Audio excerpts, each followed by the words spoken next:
Hi sa inyong lahat, mag-tour tayo sa garden ko guys. Ayan yung aking kangkong. Sa kabilang side nyo nakita nyo kanina, yan yung snake beans kung una kong tanim. Kangkong ulit, snake beans, pangalawang tanim ko yan, second batch. Ayan, ganda ng tubo niya guys. Kasi winter siya nung time na tinanim ko, kaya ang ganda ng tubo. Ayan naman yung una kong tinanim na, yan yung long snake beans. Ayan yung aking ampalaya, sweet potato yung sa yung patubo guys. Dalawang klaseng sweet potato yan. And then, kangkong ulit, tsaka watermelon, at tsaka yan yung crystal apple kung cucumber. Dalawang klase din yan guys, yung mahaba at tsaka yung parang apple, at tsaka may calamansi tree din ako.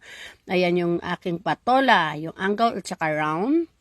And then, yan yung jackfruit ko, yan yung mandarin tree ko, and then yung aking banana, eggplant, yung mga maliliit lang yan, tsaka alugbate.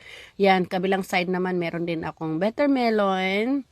Ayan yung aking angle blufa.